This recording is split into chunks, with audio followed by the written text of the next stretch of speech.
Welcome everybody to the Padlet roundtable. Thanks for joining us today for this opportunity to share a couple examples of how we are using Padlet in our own classes as a catalyst and source of inspiration for our fellow faculty to experiment with this lovely tool. So I'll just say a quick word about what Padlet is. It's essentially an online collaborative bulletin board where you can share and arrange content of all different types, make creative connections between things, comment on them, manipulate the rich content in a variety of ways that all the people I know on this call have found very helpful in different contexts for their own classes. So let's just dive right in with checking out some examples of how we're using it. So we'll pass it over to Julia first. Take it away, Julia. Thanks, Morgan. So I got the idea to use Padlet when it was used in our department day, and I was really intrigued by everybody got to make a comment, sometimes anonymously. You could add your name. So I started using it with my Spanish 125. So here's what I did. I'd used the wall, and I started. It was very intuitive. I'm not good with technology at all, but I said, create a new Padlet, which style, create a wall, and then it took me through all the steps that I needed. I did not enable attribution. As you can see, my students all are on as anonymous, and then they added their names. And when they commented, they also added their names. I think I'm going to change that moving forward because on their comments, some said who they were and some didn't.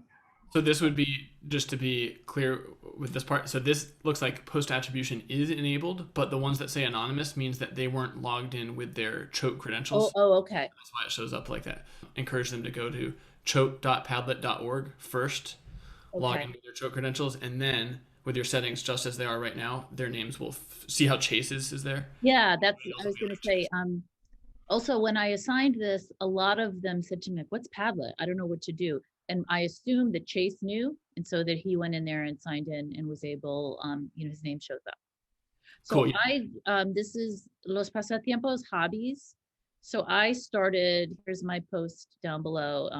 In my free time, I like to do yoga. It's difficult but relaxing as well. And that is not me, it's somebody else doing yoga. So I put that up and I said, you need to write, at least 3 sentences about one of your hobbies and then comment on at least 2 posts. And it was great because these kids are very beginners and they worked from what I put there. So they started with the first sentence and just added in instead their hobby.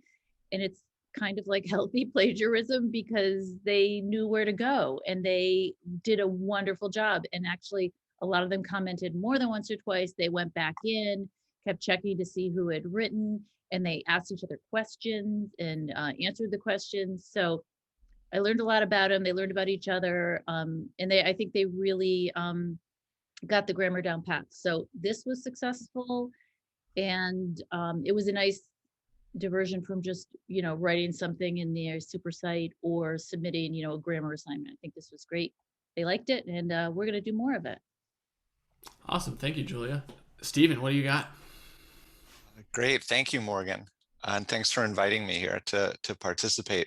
So I'm going to show 3 quick examples. These are all from fifth form English classes, and they go from sort of least complex to more complex in terms of the amount of scaffolding and work that students did on each of these Padlets. So the first one is just an anonymous Padlet. So students were posting without attributions. And this was all in class. And it was just a space and opportunity for students to share reflections on the day after the white supremacist insurrection on January 6th. And it was a space for sharing during class and writing. And that's really all it was. And I thought it was useful for students to be able to share anonymously and to read each other's posts. There was no commenting on posts, just to get a sense of where their peers were emotionally, intellectually on that day. The next example is Sorry, if I didn't say this was the wall template Padlet. This next Padlet is using the timeline template. And this was one I discovered. I didn't even know this was an option in terms of a template in Padlet that I used when we were as a class attending a virtual event one evening during class. And basically this was kind of a back channel discussion that students were having while the event was happening. It was a poetry reading that we were attending virtually. And so students were posting questions. I was posting links to other works by the author, and then commenting on each other's posts occasionally. And one great thing about this is then the next class period, when we met and debriefed that talk, we had this to go back to remind ourselves both of sort of the arc of what we were thinking about over the course of the hour-long poetry reading, and also to think about what ideas we want to talk about more as a class. And then this last Padlet uses the Canvas template, which allows students to move posts around as much as they want, and draw these arrows connecting posts. And so I used this over the course of several class periods and homework assignments when we had finished reading a novel and students were in the beginning stages of writing a longer essay about the book. And so what I did, first I'll just walk us through the scaffolding. I had every student post a quote as a comment on this Padlet. Then I had every student post an interpretive question that they had about the novel on the Padlet. Then I asked them to comment on a question or a quote that was not the one that they posted. And then I asked them to make a connection between a question and a quote, to draw an arrow between the two, and then to add a comment explaining their rationale and thought process with that arrow. Nice. And then ultimately what this became was a sort of collaborative asynchronous dialogue that then I told them explicitly to reference, to use as a resource when they began writing their essays individually. And I want to bring in some of that dialogue that they created on this Padlet into the essays that they were writing. Very cool. Can you Thanks. show us real quick? Just click on one of the comment boxes to show what it looks like. Oh, when sure. you pop out the comments. Yeah. Yeah, so the comments pop out on the right. Also I occasionally would chime in, Yeah. with a follow-up question that I hopefully, they'd pick up on and maybe write about in their essays. Here, let me.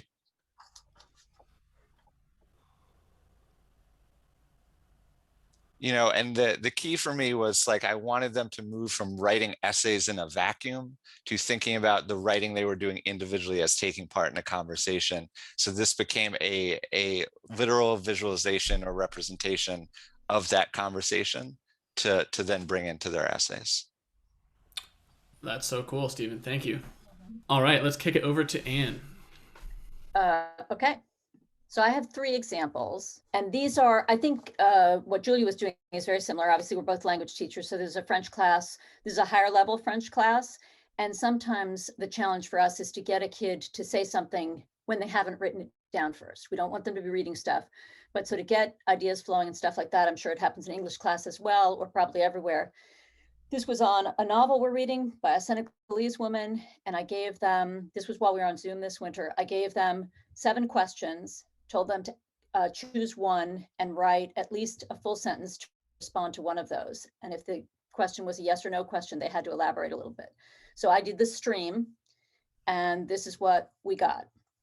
And then we went through, this is the kids on Zoom doing it. I put it in the chat too, because I had a couple of kids maybe who had trouble accessing it, depending on where they were. So I wanted to make sure everybody had the questions. And this just gets them going. And then every kid, as we go through questions 1 through 7 on the chapter that they've read, every kid reads out his or her response. Some answer the same question as other kids, some answer different ones. And I just make sure that they have it on Canvas here. So this was chapter 5, and this is chapter 5 in Canvas for this particular novel, block A, block D, And then each class also can go back and click on that Padlet and see later on if they're writing a paper or want to remember what went on in class, they can do that. So that's one example. I also do love the visual. For this one, obviously we have the Arc de Triomphe in the background because that's mentioned in the chapter that they're commenting on. And so I like to play with that stuff a little bit. This is also a literature class. This is from a couple of years ago. And we had just read the introduction to the novel Ulrika, which is sort of sets off the main narrative. It's sort of a framed narrative. And so after they read the 3-page introduction or whatever it is, I asked them to write 2 questions, one to which they knew the answer and could answer it so that they could really, kick off in class, and one that they were unsure of, sort of to start thinking about where this story might go. And I guess this is the wall that I'm using here. And this is the cover of the novel, unfortunately, the English version, but as the background. And again, it's just to stimulate conversation, get them feeling a little bit confident, and a little bit more ready to speak up when class conversation starts. And then my third example is where I've explored with this the most. This is from 2 years ago in our summer in France. And this is the stream version. And you can see Katie Jewett's initials up in the left-hand corner because she was the teacher abroad that summer. But with Katie's help, every single student, we did this with other teachers abroad, every student wrote at least one reflection. And then we included it. And this Padlet was shared with parents to see where the kids were going, what the kids were doing. So I would add in photographs as they were sent to me by Katie or the students, or even the parents sometimes sent me photos, and by the other teachers in France. And we could include little collages and explain where they were, why they were where they were, what they were doing. These are a couple kids. Charlotte Rain is a senior here now. A couple of kids, Aisa too is still at school, I think. These are kids, and we could even include little videos. Nice. So of where they were. So this was a way for us to help keep the parents in touch with what the kids were doing and try to explain why they were where they were, because we find the kids don't, check in with parents as much detail as you might imagine, unless they're like hungry or tired. So yeah, so we did this throughout the summer. Every kid was given a chance to contribute, but Katie also collected them. This was not a Padlet where we were having the kids just jump on. Right. We had a little bit more control of this Padlet because it was for public consumption. Right. Very cool. That's a great demonstration of some of the multimedia capabilities that Padlet handles so well. Awesome. Thank you, Anne. Sure. Casey, what do you got? Okay, so I every year do a puzzle. Students have just learned about photosynthesis and then cell respiration, and they've listened to a bunch of screencasts, and it's a very long, complicated, intricate reaction. And then I create a puzzle, which typically they have done in person with pieces of paper, but I translated it to Padlet because we were virtual. So the puzzle looks like this. These are all the clues here. And then I also give them a template that looks like this. So the puzzle clues will all be organized in such a way that this is the final result. And then their challenge is to organize all the clues into the right sequence so that the puzzle makes sense. It's one long run-on sentence. And then ultimately we annotate it at the end, and it looks something like this. So Cool. that is the whole experience. Awesome. Thank you. Okay, Kira. Alrighty, so I've got 3 examples to share as well. I really like using Padlet to do classroom values, norms, and contracting at the start of a class. And I found it really effective regardless of whether you're in person, remote, hybrid, however it works. And so for this Padlet, this is for my Holocaust elective this winter. And I'm using the column format, which organizes things into these columns that scroll. And I put all of these questions up at the top that I want the students to, on their own, brainstorm responses to about how they want to feel when they're in the classroom or things that they need, and how they might respond if something is harmful in the context of our classroom environment. And so they all will add their thoughts into the columns under the questions. They can upvote things that they really agree with as well, although this group didn't take advantage of that in this context. And then we'll revisit this Padlet like the following day of class and try to identify what the core values that they saw coming out of all of these responses might be. So what some of the big themes are that emerge. And we'll talk about those and list those out in a group, and then have everyone collectively sign off on sort of acknowledging and buying in to this classroom values and set of norms. And then this lives on the top of our Canvas page, and then we revisit it throughout the course as it makes sense at the start of new units. If something happens in class that we need to kind of draw back on this for, we would then go back to it, add to it, look at our responses, that sort of thing. So I've used this version. Another thing that I really like to do, and I do this also in my classes, this one for women's studies this spring, is we keep a list of all of the authors that they read throughout the entire term. And then ahead of the day where they've read that author, the kids are assigned different readings to have to prepare a brief overview and bio of the author to really introduce them to us before we start reading. So you can see here all of the different authors that we read. The kids have to include not only who the author is, but a photograph of them, as well as the name of the work of theirs that we read in class.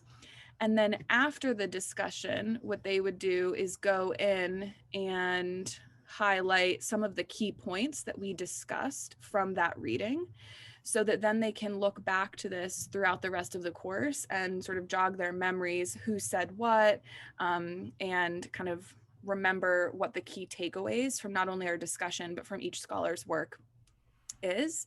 And I found that this has been really helpful for the students as they're preparing to write papers, because they're able to go back and remember specifically who said what. They can see connections across different scholars' ideas and see themselves as being in conversation with those scholars because they're all laid out here.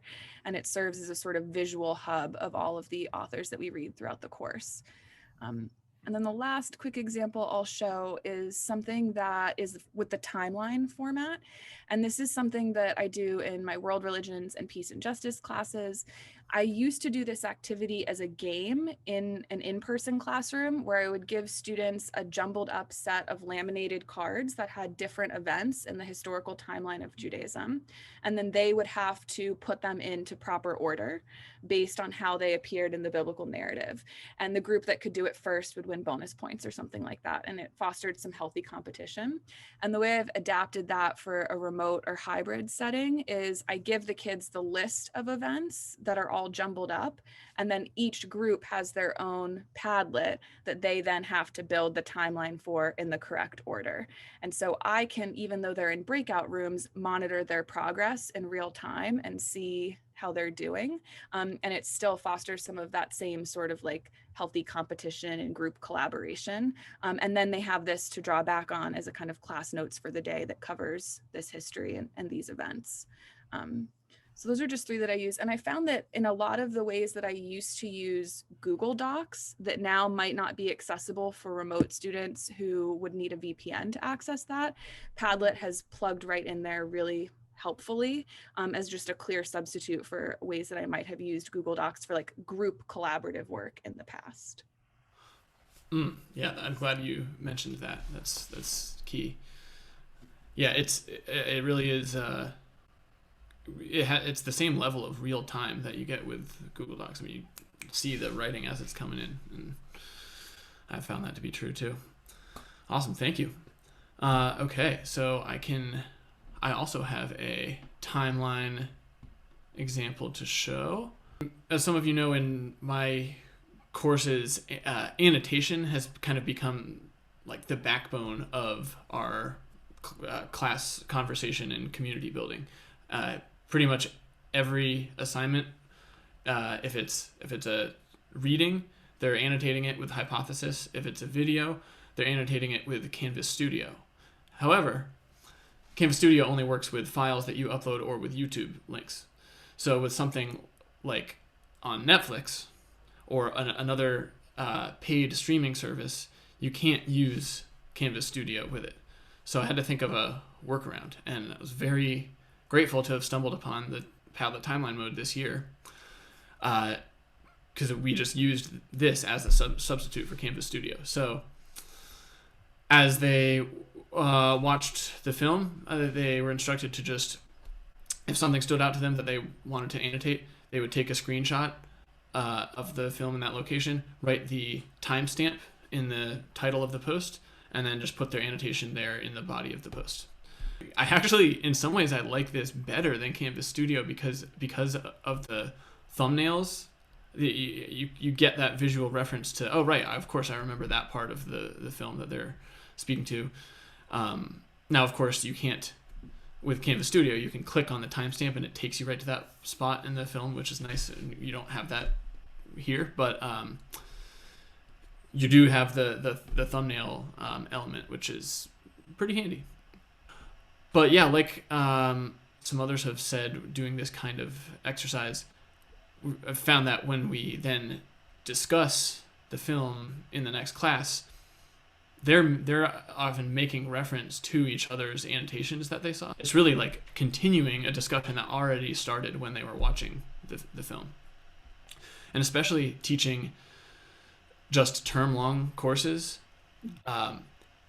any opportunity to provide another avenue for class community building goes a long way. So really by the end of the term, in the fall term, you know, that group, both of the sections I had, they felt really bonded because we just the whole time were carrying on an ongoing and evolving conversation, both in the classroom and in these asynchronous spaces. The other example I will show is, this is the shelf view as well, which Kira showed a little bit of too. So, but a very different use case. So this is our class links archive. So often in our discussions, a bunch of different things will come up. People make references to a YouTube clip they saw here, or a song they heard there, all different kinds of connections happening. So before, when we were all online, you know, I'd at least say, oh, that's cool, can you grab a link to that and put it in the Zoom chat? And that worked well, you know, that it at least provided a link to people. But then once the call is done, that archive only exists in a text file on my computer. You know, that then I sometimes would manually go in and grab some of those links and post them in Teams or do something. But then I just wanted to devise a system that would streamline the process of making those kind of notes. It's sort of similar to if you listen, there's a lot of podcasts that do, especially more long form podcasts, end up having show notes where there's like a blog that they have where they provide all these links to references that have emerged in the course of the conversation. So basically each of these columns is the show notes for that day's class. So we got music videos, we got articles, we got science, you know, SLS presentations, like all sorts of things going on here. And coming up, one of their final assignments next week is going to be going back through all of these various links, just spending an hour clicking around and just discovering things, and then adding comments on the material that they checked out. And then we'll have a discussion in that next class period, sharing out the things we were inspired to you know, do some extra research on. Which this will be the first time that I've done that, so we'll see how that goes. But yeah, that's the idea with this. And now we're going to pass it over to Spanish teacher Jessie Gleason, who couldn't join us live but sent in this recording of something cool she's doing with Spotify and Padlet.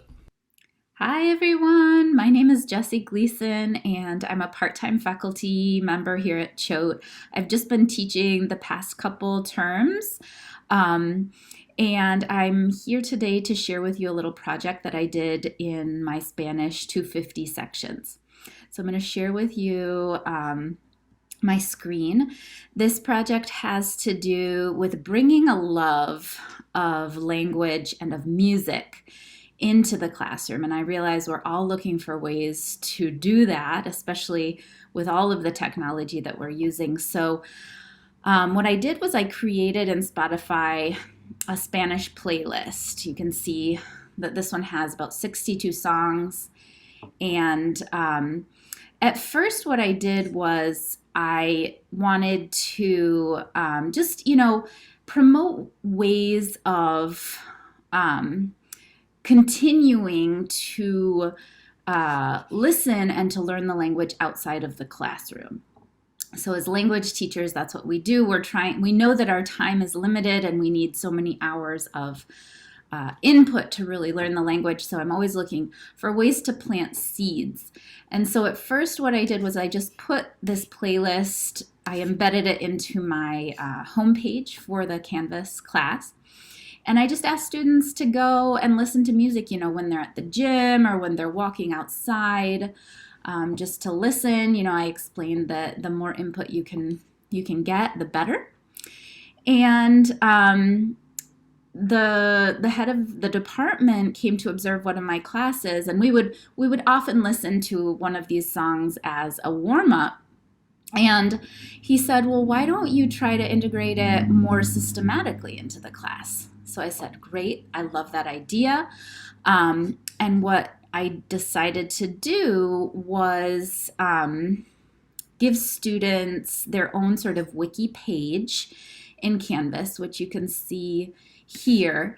They had to choose a song and write why they liked it over here. So you can see many of them chose these songs. And then the idea was that we would vote on the songs.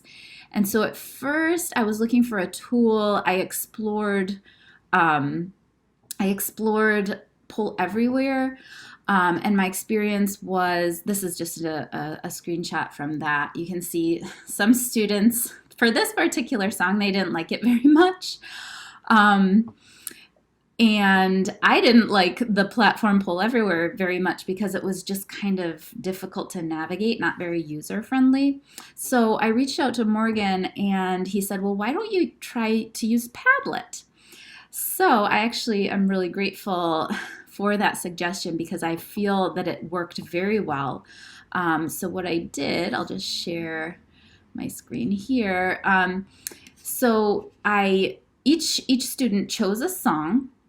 And then you can see this was from my D block. And then it's very easy to just post the song here in the Padlet.